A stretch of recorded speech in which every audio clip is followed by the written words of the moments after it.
Welcome to another video in a series on virtual memory and paging. There are 6 videos in this series, and this video is number 6. These videos are part of a larger series on the Risc-V architecture. In this video, I'll be discussing the translation Lookaside buffer in more detail and discuss how entries in the TLB can be flushed or invalidated. And then I'll describe the sfence.vma instruction. This instruction does 2 things. First, it is used to flush the TLB entries for pages that have changed. This is needed when the entries in the TLB become out of date. And second, it can be used to force an ordering of certain operations that must be enforced in a core where operations can be executed out of order. Previously, I sketched out how the translation Lookaside buffer could be implemented. Remember that the address translation cache is an associative memory, which is sometimes called a content addressable memory, where each entry has a virtual page number and an address space identifier as its key, and it maps these into essentially a page table entry. And that would include the physical page number as well as the other bits from the page table entry. One of those bits was the valid bit, and I want to discuss that in more detail. Each TLB entry, as I've described it so far, contains a valid bit. The question I want to ask now is, why would we even want to store an invalid page table entry in the address cache in the first place? Let's assume that the program tries to use some virtual address which happens to be within an invalid page. The memory management unit will first walk the page table tree to locate the page table entry for the page that contains this address. Let's assume it sees that the valid bit in the page table entry in the page table is 0, so the page is not valid. Should the memory management unit now store this page table entry in the TLB? Should it keep a copy of it in the address translation cache? Well, why was the page invalid in the first place? Maybe the program has just tried to access a page that's unmapped and unallocated. The program has made some sort of an error trying to access memory that doesn't even exist in its virtual address space. So the kernel is almost certainly going to terminate this process with a nasty error message. Or maybe the program is trying to access a perfectly good memory page that just happens to not be resident in memory at the moment. The kernel is doing demand paging, and this particular page happens to be paged out to secondary storage. So the kernel will respond by temporarily suspending the program, reading the page back into physical memory, updating the page table to point to this physical memory that it's just allocated, and at the same time changing the page table entry to make it valid. The kernel will then restart this program. But in either case, the old page table entry, the one with the valid bit set to 0, will simply never be needed again. So there's no good reason to cache this invalid page table entry in the first place. We have a second problem. From time to time, the kernel will need to update the page tables.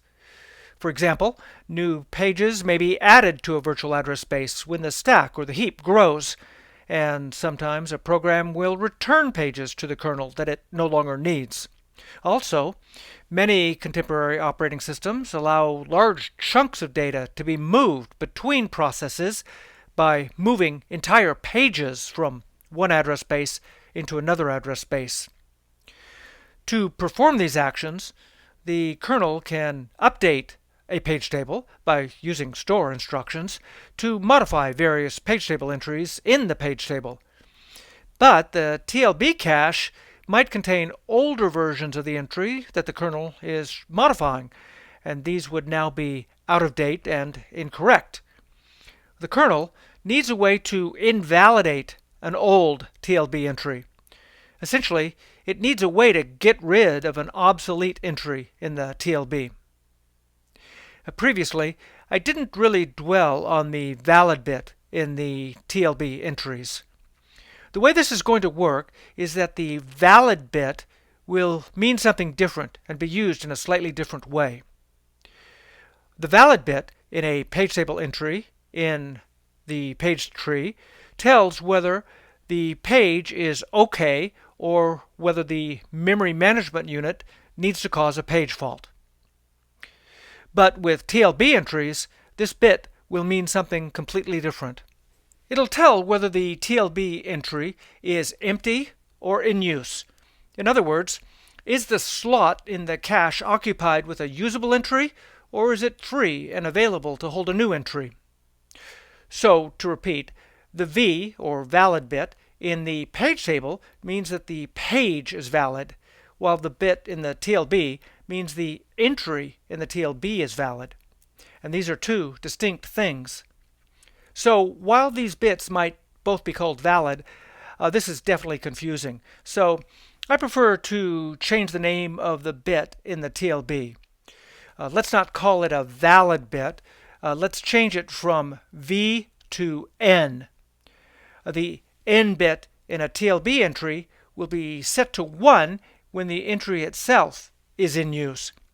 If set N indicates that this entry in the TLB is not free, and I chose N because it can stand for not free or in use or needed. Let's go back to my picture of the translation Lookaside buffer.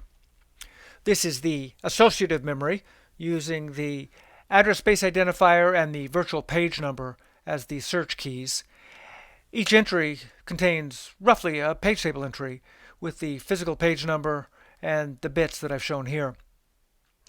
Recall that for SV32, we needed to add a bit to indicate when an entry indicated a megapage. That bit controls exactly how the matching of the search key is done and how the physical address is constructed. When we describe the paging schemes for 64-bit machines, SV39, SV48, and SV57, we saw that we can also have gigapages, and we might also have terapages and even petapages if the core implements SV57. So, like the M bit, we'll need to add G, T, and P bits to handle gigapages, terapages, and petapages, depending on which paging schemes the core actually implements. But moving to the bit that we're interested in, we've determined that we are simply not going to cache invalid page table entries in the translation Lookaside buffer. So we don't need the V bit at all. Instead, we need a new bit, the N bit, to indicate whether a slot in the TLB contains usable data or whether it's empty and unused. Again, if N is 1, then this entry is needed, not free. And if N is 0, then this entry is free and available to store some new page table entry. Now your core is doing many things at once. Most modern cores are probably pipelined, which means that at any point in time, several instructions are in the middle of execution at different stages of completion. And many cores also take this to an extreme and may reorder and overlap the operations in order to achieve greater performance. The instructions may, to some extent, be executed out of order. Most of the dependencies between instructions, like which registers are used in which order, would be tracked by the core, and if operations are done out of order, they will nevertheless be done in such a way as to ensure that the results are identical and unchanged to what they would be otherwise. Unfortunately, the core may not fully understand all interdependencies. So here are the operations that affect the virtual memory system that we need to think about. First, memory is accessed. Load instructions and store instructions read and write to memory, and instructions are fetched from memory. And these all use virtual addresses, so the core will be using the TLB and the page table. And from time to time, software will update the page tables, and this would be done when the core stores into some more or less random addresses in physical memory. And finally, software will be altering the SATP register every time it switches from one virtual address space to another. Of course, modifying the page table or the SATP register will have an impact on the loads and stores and the instruction fetching. The problem is that an out-of-order core may not be able to detect or to understand the required ordering constraints, which nevertheless need to be respected. We need a way to impose an order on certain operations regarding the page tables, and we need a way to keep the TLB in sync with the page tables. If software changes the page tables, the cached entries in the TLB will become out of date and incorrect. We need a way to force the core not to use old, incorrect entries. First of all, we need a way to get rid of old, out-of-date TLB entries. The kernel must be able to invalidate certain TLB entries whenever it changes the page tables. We talked about how the N-bit flags or marks TLB entries as free and not in use. Now we need an instruction that the kernel can use to clear this bit, that is, to flag obsolete TLB entries as no longer valid. And second, we need some way to order the operations that must be done in a certain order. Next, we'll be introducing a new Risc-V instruction that will force the core to finish executing some operations, such as ABC, before it starts operations XYZ. And in general, such an operation is done with a so-called fence instruction. For example, if the software updates the current page table and then executes instructions XYZ that use the newly modified virtual address, such as a load from or a store into that virtual address space, then the core must be forced to complete the update of the page table before it uses it for the load or store instruction. If the load or store or fetch happens to access that part of the virtual address space that was affected by the modification, then we need a way to make sure the core doesn't reorder things. It must not start the load, store, or fetch until after the page table modification has been completed.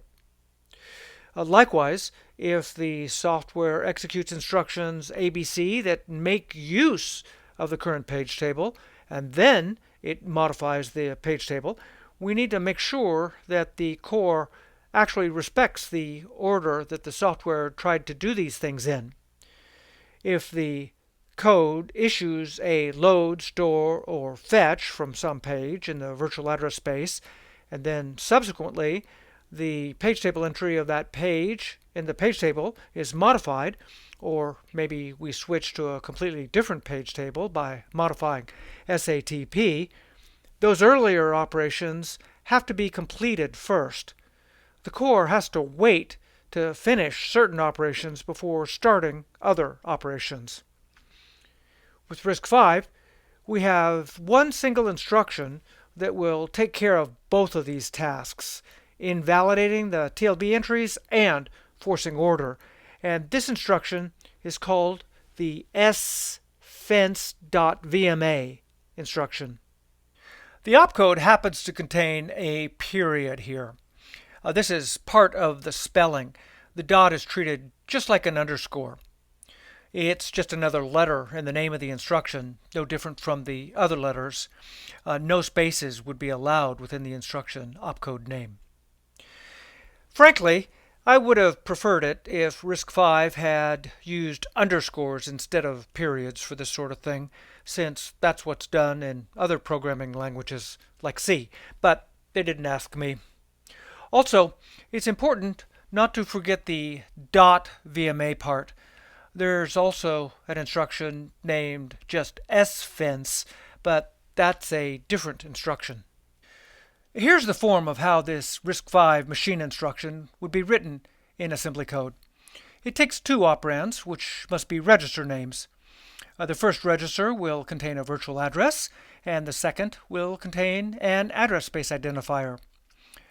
The virtual address and the address space identifier together describe a particular page in some address space. To execute this instruction, the core will first complete all prior operations that access this page. Then, if the TLB contains an entry for a page that contains this virtual address, then that entry is eliminated. And more precisely, any matching entry would have its end bit changed to 0 to indicate that the entry is not in use. It's now free and available to be used for some other page. And finally, this instruction will force the core to complete all updates that might affect this particular page before proceeding and starting to execute any instruction that might access this page. In terms of how the sfence.vma instruction is actually implemented, I suspect that most hardware will probably implement it as follows. First, all prior instructions are completed, regardless of what they do and which pages they access. In other words, the pipeline is first allowed to run until it is completely empty, thereby completing all instructions that came before the sfence.vma. And no instruction from after the sfence.vma would be allowed to begin execution. Any that had already started would be canceled. And then the relevant TLB entry, if there is one, is changed to mark it as unused, free, and invalid by setting in to 0. And finally, after the change to in has been done, instruction execution would resume with the instructions that follow the sfence.vma. However, the Risc-V spec describes and specifies this instruction more like I've actually shown here. The actual specification is a little more general, but as far as I'm concerned, I just prefer to imagine that the sfence.vma operates like a total fence, finishing all prior instructions, then altering the TLB, and completing that before starting any subsequent instruction. Technically, total fence is more than is strictly required, so the Risc-V folks have specified the instruction in such a way as to force only the limitations that would absolutely be necessary. But the total fence implementation that I just described would certainly be a correct implementation and would have the correct effect. In any case, this is a fence operation plus an invalidation of TLB entries. Let's take a look at how this instruction might be used. Imagine that a user process is executing away and suddenly it gets a page fault, so the process is suspended, trap handling ensues, and the kernel gets control. Let's assume that the process was trying to access a page that's currently paged out and not resident in memory, so the kernel will need to bring it in from secondary storage. After the page is read into main memory, the kernel will update the page table to replace a page table entry that was previously marked invalid with a new entry that points to the newly allocated physical page and that's now marked as valid. The kernel will now go back to the suspended user process and retry, that is to re-execute the instruction that caused the page fault. But before it does this, it really ought to execute the sfence.vma instruction. First, this will clear out any old entry for this page in the TLB cache. Now we're assuming that the TLB cache doesn't contain invalid entries, but maybe something else is going on, and for some reason the TLB does contain an old entry. For example, maybe this page was a copy on write page that was marked read-only so that the kernel could get control and copy the page whenever a user process tried to store into it. But in any case, the sfence.vma will clear out any old information from the TLB, which would force the memory management unit to perform a page table walk, in the process fetching that new page table entry. Second, the sfence.vma will force the core to wait before performing the page table walk to make sure that any modifications to the page table have completed. The kernel has presumably executed a store instruction to update the page table, so that needs to complete before anything else happens. Now, I'm sure that before the kernel can return to the interrupted process, it'll need to complete trap processing, restore the registers, do a bunch of bookkeeping, and so on before it can even execute the SRET instruction and retry the instruction that originally needed the page. But to be fully correct, we need to imagine that things could be so completely out of order that a fence operation is truly needed. Maybe this core has a very, very, very deep store buffer in its caches or something like that. So, to make absolutely certain that updates to the page table are fully completed before the page table is actually used, we need to execute that sfence.vma instruction. What if we're running on a multi-core system? We have other cores, and they'll have their own TLBs. And quite likely, every core in the system would have its own private TLB. When one core updates a page table in memory, there's the problem that a page table entry for this page could be cached in the TLBs at all those other cores. Unfortunately, the sfence.vma affects only the core that executes the instruction. We've still got the problem that the other TLBs and the other cores are operating independently and are not affected by the sfence.vma instruction. It turns out that this is a problem that can't be solved in hardware. Software has got to deal with it. What we really need is for an sfence.vma instruction to affect all cores, to flush all TLBs of an obsolete page table entry, and perform a fence anywhere that the page could be used. But that's not what the instruction actually does. It's local. So the kernel somehow needs to execute an sfence.vma instruction on every core. And achieving this will involve some coordination and some inter-core communication. In order to get these other cores to execute this instruction, the core that's altering the page table in the first place will need to interrupt them and ask them to please execute an sfence.vma instruction with this particular virtual address and this particular address space identifier.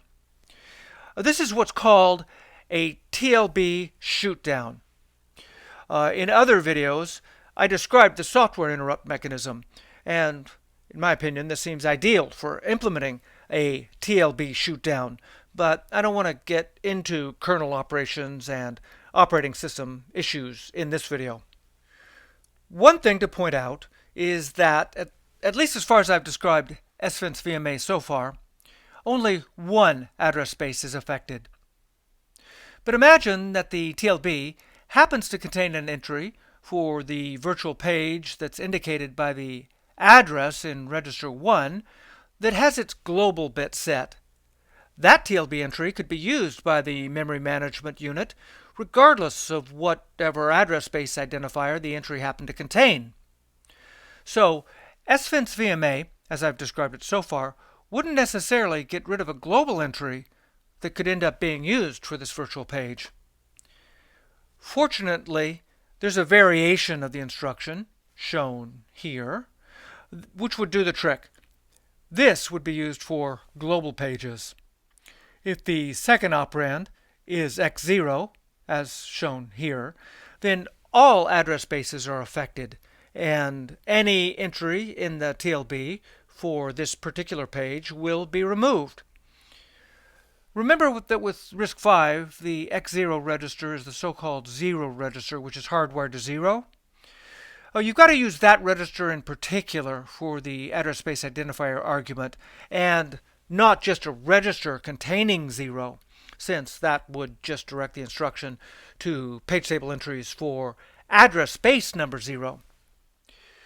Using register X0 for the second operand will make the instruction apply to any and all address spaces that have mappings for the given virtual page. If the translation Lookaside buffer contains an entry that matches this virtual page, then regardless of its address space identifier, that entry would be removed. This includes any entries that have the global bit set to 1, so this form would be used for updating global pages. Their in bits would be changed to indicate that they're now free, unfilled, empty, and available for other usage. Now let's look at another common situation. Imagine that some process has terminated and the kernel needs to completely eliminate an entire virtual address space. Since there are a limited number of address space identifiers, the kernel also needs to recycle the associated address space identifier and use it for some other process's virtual address space. Well, there's a form of the sfence.vma instruction that can be used for all pages in a virtual address space, and that's shown here. In this form, the first operand, which is normally the register containing the virtual address, must be X0, the 0 register. It can't be just any register containing 0, since that would indicate address 0, meaning the first virtual page in the address space. It has to be the 0 register itself. With this form of the instruction, all entries in the TLB for this address space would be flushed. Any and all entries in the TLB that have a matching address space identifier will be freed and marked empty by changing their in bits to 0.